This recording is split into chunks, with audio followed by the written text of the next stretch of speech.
Emily Remler was one of the true, undeniable masters of jazz guitar, who developed not just a voice unique to her, but a clear, guitar-centered, sophisticated style of playing that people absolutely should study, yet for some perplexing reason they don't. This lesson, I've teamed up with Denon Slage-Cook, one of the leading scholars and experts on Emily Remler's work, to show you exactly why you should deep dive into her music, and to help you absorb every nuance of Emily's unique concepts. I've created exact guitar profiles for every example in this lesson. Plus, there's a written out bonus etude/lesson designed to help you integrate these ideas into your own playing. You can find all these invaluable resources and support more lessons like this over on my Patreon, linked below. So join me and Denon, and let's decode the genius of Emily Remler together.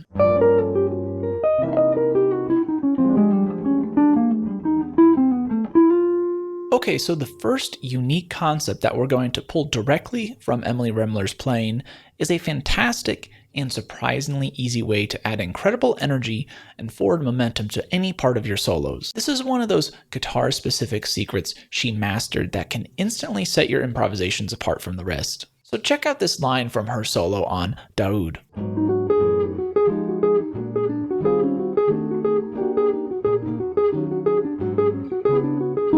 Or how about this one from her solo on The Firefly?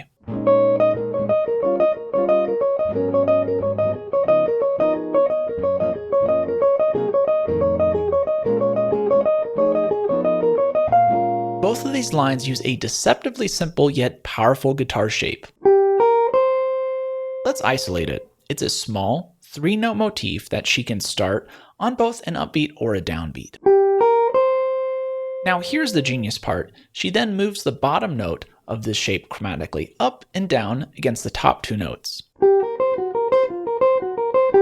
You can immediately hear how this creates amazing forward momentum and rhythmic tension. So that tension actually comes from the implied 3/4 polyrhythm created by the lower notes movement against the established beat. Here, check it out.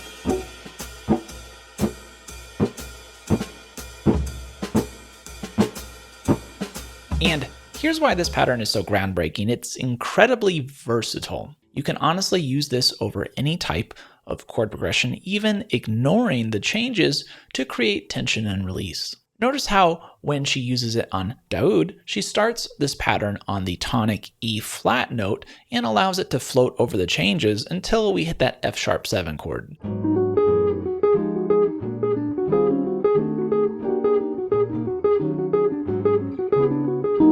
We can then apply this pattern over any type of chord progression and seamlessly lead into existing jazz language that you already know.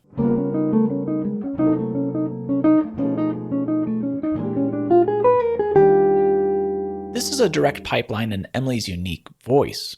Try starting this pattern on different notes of whatever your scale you're playing, or on different chord tones of whatever harmony you're playing. Okay, let's talk about the next unique guitar-specific concept that Emily uses to craft her incredible flowing lines. And to do that, I want to hand it over to one of the leading scholars in the world on Emily's playing, Denon Slage-Cook. Thanks, Nathan.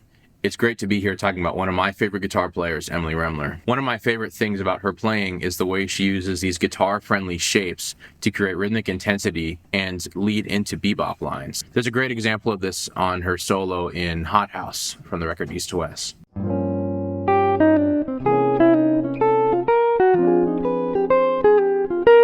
In this excerpt, she takes this common minor phrase, but she uses it in this unique way by sequencing it upwards chromatically.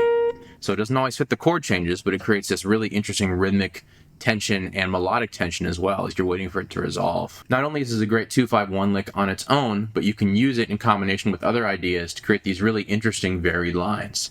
Let's say we took this 5-1 idea, and we use Emily's chromatic concepts to lead into it, something like this.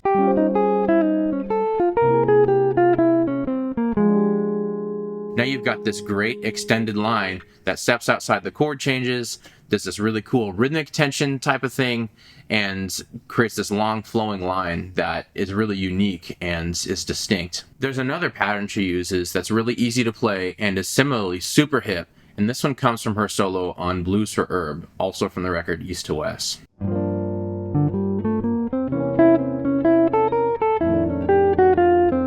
This pattern comes from the diminished scale, but I like to visualize this around the framework of your standard diminished chord. Most of the time when I use this idea, I like to think of it on the top 3 strings, just like with the last pattern. The easiest way to think about it is starting on the root of whatever dominant chord you're using it over. So say you're playing over C7 flat 9, you would start this idea on C on the 3rd string.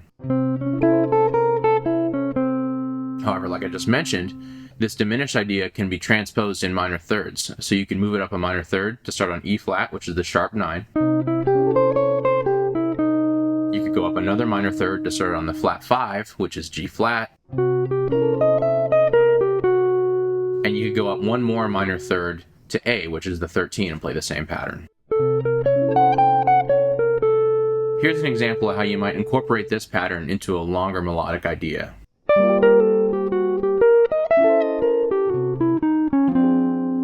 Notice in this example, I used the previous minor idea that we just talked about in combination with this minor idea to create a unique line that is distinctly Emily-esque. Make sure to check out Denon and all his fantastic musical and creative works.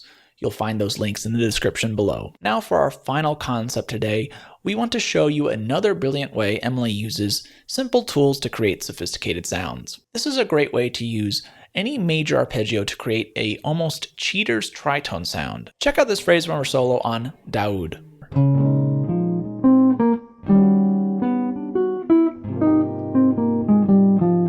So what's happening here is she's using 2 major arpeggios over a 2-5 progression. For the 2 chord, she's playing a major arpeggio off the flat 3rd, which in this case is a D flat major arpeggio. This, as many of you know, is a pretty common way to get that beautiful minor 9 sound. But here's Emily's unique twist to this. Over the 5 chord, she's playing a major arpeggio off the major 3rd. Now from a strictly theoretical perspective, this might seem unconventional or incorrect, but on the guitar fretboard, these major arpeggios are so common and easy to play, especially that shape. It's the way she uses them that creates a powerful resolved sound that implies a tritone substitution without kind of playing one. In fact, it's really just a major chord a half step below the 1 chord we resolved to. It just works. This is a prime example of Emily's ability to find innovative, guitar-friendly solutions that sound incredibly sophisticated. Here's another example in a 2-5-1 in C major using Emily's cheater's tritone concept.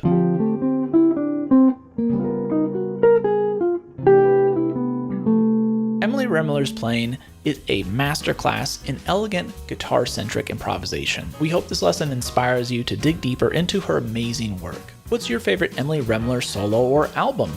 Make sure to let us know in the comments below. Thank you so much for watching this lesson about Emily Remler. Remember, you can find all the guitar profiles for every example over on my Patreon, along with a bonus etude that you can use to put this practice into your improvisations. And on the topic of Patreons, I'm going to give a shout out to those Patreons. Thank you so much for your support, and without you guys, none of this would be possible, and I truly appreciate you. All right, that's it for today's lesson. And until the next time, remember to always keep swinging.